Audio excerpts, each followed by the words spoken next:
নাম আয়েশা ঈদের জন্য বাসায় যাচ্ছিল, মাত্র 2 বছরের বাচ্চা, সাথে বাবা মা আছে। বাবা মা পানিও কিনেছে, তার মেয়েকে পানিটা খাওয়াতে পারলো না। বাবা বাচ্চাটাকে নিয়ে দৌড়ে দৌড়ে হাসপাতালে যাচ্ছিল।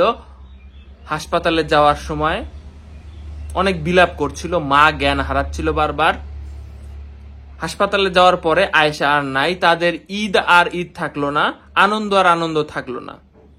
এই ঘটনা সামাজিক যোগাযোগ মাধ্যমে প্রচুর পরিমাণে, মানে এটা খারাপ লাগার মতো। আমরা বাংলাদেশে কেউ কোনো নিয়ম মানি না। কেন এই ধরনের একটা দুর্ঘটনা ঘটলো? ঈদের আগে 3 জনকে হারাইছে আমরা, এর মধ্যে আয়েশাকে নিয়ে একটু বেশি ধরনের মানে সবার কষ্ট লাগতেছে। তার মা বলছিল, আমার বয়স 30 বছর, আমি জীবনে অনেক কিছু দেখেছি, আমার মেয়ে কি দোষ করলো, বা আমার মেয়ে এইভাবে চলে যাওয়া আসলে মেনে নিতে পারছিল না। আমি ঘটনাটা দেখলাম, নিয়ম, কেউ কারণ নিয়ম মানে না, কেউ কোনো সিগন্যাল মানে না, সবাই দায়িত্বহীনতার মতো কাজ করে। কিসের সাথে?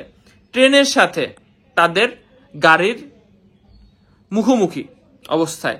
ট্রেন থামে নাই, গাড়িও নিয়ম অমান্য করে ট্রেনের রাস্তায় গাড়ি। ভাই আমরা যে জিনিসটা দেখলাম, আমি যে একটা ব্রিজ আছে, ব্রিজটা খুব সরু ব্রিজ, ব্রিজটাতে একমুখী ব্রিজ, আমি যেটা দেখলাম একমুখী ব্রিজ। অর্থাৎ ট্রেন যখন আসে ওই ব্রিজে কারোর ওঠার কথা না। ওখানকার মানুষ নাকি বলেছেও যে ট্রেন এখন আসার সময় হয়ে গেছে, ওই গাড়ি তোমরা ওই ব্রিজ দিয়ে এখন পার হইও না, কথা শুনবে না তারা। তারা ব্রিজে পার হওয়া শুরু করেছে। এদিকে ব্রিজের মাঝে নাকি একটা গাড়িও নষ্ট হয়ে গেছে, এবং সেটার জন্য অপর পাশ থেকে ট্রেন আসা সত্ত্বেও তারা, অনেকে আছে না দৌড়ে যাওয়া বা রাস্তা ক্লিয়ার, তারা করতে পারে নাই।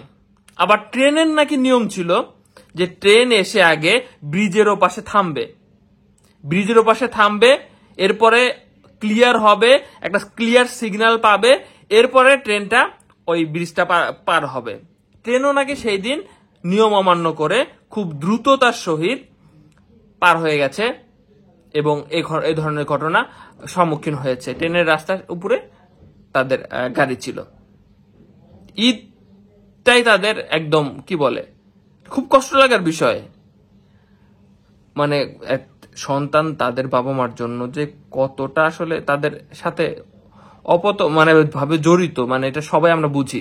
খারাপ লাগতেছে। দোয়া করবেন, এবং সবাই দোয়া করবেন তাদের বাবা মার যাতে মানে আল্লাহ যাতে বুঝ দিয়ে দেয়। এটা আসলে মেনে নেওয়া সম্ভব না। তারা ঈদের জন্যই বাসায় যাচ্ছিল, আহারে খুব খারাপ লাগতেছে। সবাই একটু দেখে শুনে, এবং যেসব জায়গায় আছে এসব জায়গায় আমাদেরও গাফিলতি আছে ভাই।